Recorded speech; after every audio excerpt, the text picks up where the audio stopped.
인류 역사상 가장 유명하고 많이 읽힌 책, 다들 아시죠? 그런데 이 책의 중심에 아주 노골적이고 의도적인 누락에 숨겨져 있다는 사실 알고 계셨나요?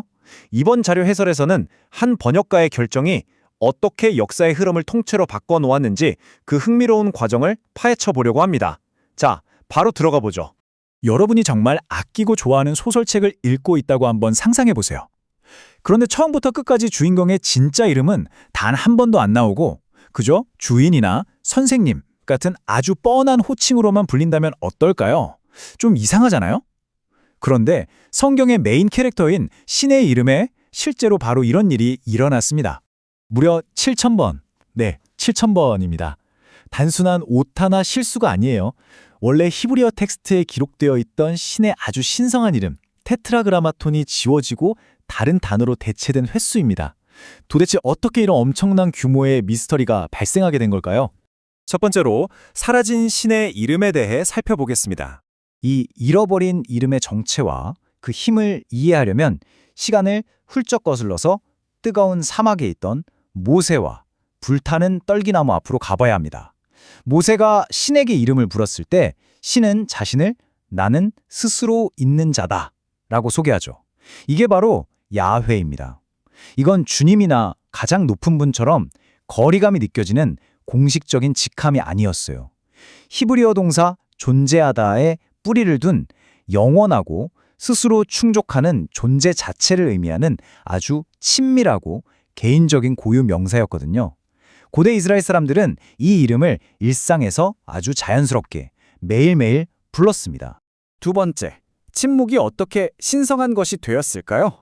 방금 전까지만 해도 다들 자유롭게 부르던 이 친밀한 이름이 어쩌다가 감히 입 밖으로 꺼낼 수조차 없는 금지어가 되어버렸을까요? 비극의 타임라인은 기원전 586년 바빌론 유배에서 시작됩니다. 나라를 잃고 쫓겨난 유대인들은 이게 다 자신들이 신의 이름을 망령되게 불렀기 때문이라며 두려워하기 시작했어요. 그래서 아예 이름을 입에 올리지 않는 가장 보수적인 방법을 택하게 되죠. 그러다 서기 70년 예루살렘 성전마저 파괴되면서 1년에 딱 한 번 대제사장이 그 이름을 발음하던 마지막 장소마저 사라져버립니다. 매일 쓰이던 이름이 은밀한 비밀이 되었다가 결국 완전한 침묵 속에 갇혀버린 겁니다. 여기서 정말 기막힌 오해가 하나 생깁니다. 7세기에서 10세기 무렵 마소라 학파라는 유대인 서기관들이 히브리어 자음에 모음 기호를 붙이기 시작했거든요. 이들은 야훼의 자음 아래에다가 나의 주님이라는 뜻의 아도나이 모음을 붙여놨어요. 이건 발음 기호가 아니라 이 글자를 보면 야훼라고 읽지 말고 아도나이라고 읽어라 라는 일종의 시각적인 경고 코드였습니다. 그런데 중세 기독교 학자들이 이 암호를 전혀 이해하지 못하고 자음과 모음을 보이는 그대로 섞어서 읽어버린 거예요. 그 결과 원래 히브리어에는 존재하지도 않았던 인공적인 단어 여호와가 탄생하게 됩니다. 정말 상상도 못한 번역의 나비 효과죠. 세 번째, 제롬의 거대한 과업입니다. 자, 이제 이 역사적 미스터리의 핵심 용의자를 만나볼 차례입니다. 바로 4세기의 엄청난 천재이자 불같은 성격을 자랑했던 언어학자 제롬입니다. 당시 기독교인들은 그리스어로 번역된 70인역을 거의 신성하게 여겼지만 제롬의 생각은 달랐습니다. 제대로 번역하려면 무조건 히브리어 원본으로 돌아가야 한다고 굳게 밀었죠. 그래서 그는 당시 기독교인으로서는 정말 파격적으로 시리아 사막까지 가서 랍비들에게 직접 히브리어를 배웁니다. 당대 최고의 학자 어거스틴조차 그런 제롬을 강하게 비판했지만 그는 확고했어요. 널리 쓰이던 그리스어 텍스트를 건너뛰고 히브리어 원본을 직접 파고들겠다는 당시로선 엄청나게 논쟁적이고 혁명적인 결정을 내린 겁니다. 네 번째, 역사를 바꾼 바로 그 선택에 대해 알아봅시다. 서기 382년 베들레헴의 어느 어두컴컴한 동굴을 상상해보세요. 교황의 명령으로 공식 라틴어 성경인 불가타를 번역하던 제롬은 파피루스 앞에서 어마어마한 딜레마에 빠집니다. 히브리어 원본에만 7,000번이나 등장하는 이 신의 이름을 도대체 어떻게 번역해야 할까요? 한쪽에는 원본 그대로의 정체성을 담은 아주 친밀하고 개인적인 이름 야훼가 있습니다. 다른 한쪽에는 라틴어 도미누스, 즉 주님이라는 밋밋하지만 아주 통일되고 안전한 직함이 있죠. 제롬은 히브리어를 완벽히 알았기에 원본의 신의 이름이 떡하니 적혀있는 걸 두 눈으로 분명히 봤어요. 하지만 그는 결국 도미누스를 선택하고 맙니다. 그렇다면 도대체 왜 원본의 이름을 놔두고 일반적인 직함으로 덮어버렸을까요? 여기엔 아주 복잡한 이유들이 얽혀 있었습니다. 첫째, 구약의 주님과 신약의 예수 그리스도를 똑같은 주님으로 연결해서 삼위일체의 연속성을 부여하려는 신학적 의도가 컸습니다. 둘째, 당시 심하게 분열되어 있던 교회를 하나로 통제하려면 논란의 여지가 없는 단일하고 안전한 호칭이 필요하다는 정치적 계산도 있었죠. 마지막으로 제롬 개인의 몸살이기이기도 했습니다. 랍비들에게 히브리어를 배운다는 이유만으로도 이미 유대교에 동조한다며 온갖 비난을 받고 있던 그에게 유대인들의 신성한 이름을 그대로 살려내는 건 너무 위험한 모험이었거든요. 다섯 번째, 수세기에 걸친 주님의 시대입니다. 동굴 속에서 내려진 한 번역가의 개인적인 결정이 어떻게 1000년이 넘는 시간 동안 절대적인 법칙으로 굳어졌는지 볼까요? 제롬이 세상을 떠나고 무려 1100년이나 흐른 1546년이었습니다. 카톨릭 교회의 트렌트 공의회는 제롬의 불가타 헌경을 오직 단 하나뿐인 권위 있는 라틴어 번역본으로 공식 선포해버립니다. 이 결정으로 인해 신의 이름을 주님으로 덮어버린 제롬의 선택은 이제 그 누구도 감히 의문을 제기할 수 없는 확고부동한 교리처럼 되어버린 거죠.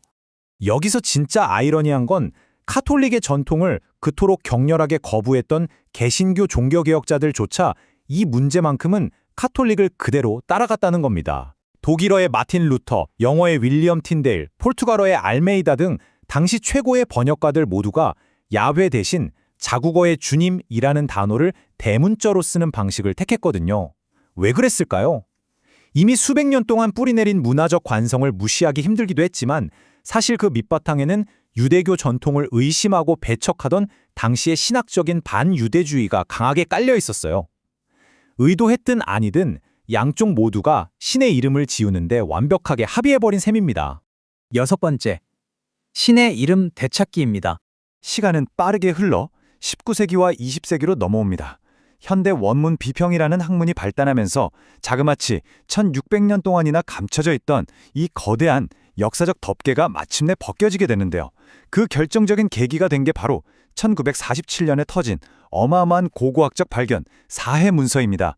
수천 년 된 이 낡은 두루마리들을 펼쳐봤더니 야훼라는 이름만 눈에 확 띄게 고대 히브리어 글씨체로 특별하게 적혀 있었던 겁니다. 이 이름이 고대 사람들에게 얼마나 중요하고 신성하게 다뤄졌는지 더 이상 부인할 수 없는 확실한 물리적 증거가 세상에 드러난 거죠. 이렇게 명백한 증거들이 나오자 현대 종교계는 아주 복잡하게 요동쳤습니다. 여호와의 증인 같은 교단은 번역본 전체에 신의 이름을 적극적으로 복원해서 큰 논쟁을 일으켰고요. 반면에 학자들은 본문이나 각주에 객관적으로 야훼를 다시 표기하기 시작했죠. 그런데 가톨릭 교회는 어땠을까요?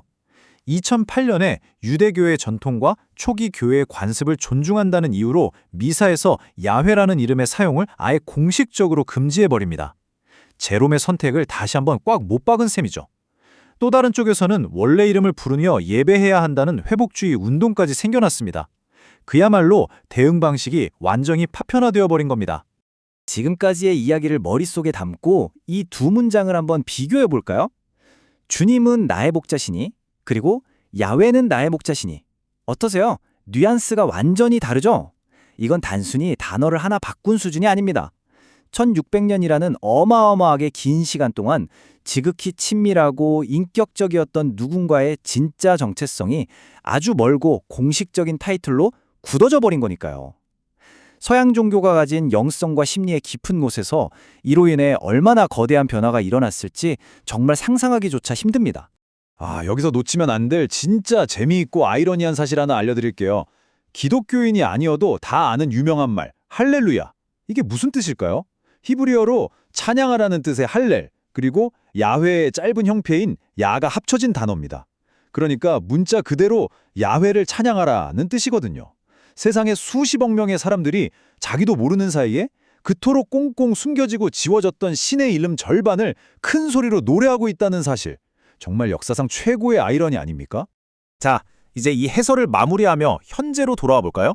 우리가 살고 있는 이 디지털 시대는 지식을 완벽하게 민주화시켰습니다. 예전처럼 학자들이나 사제들만의 비밀이 아니라는 뜻이죠.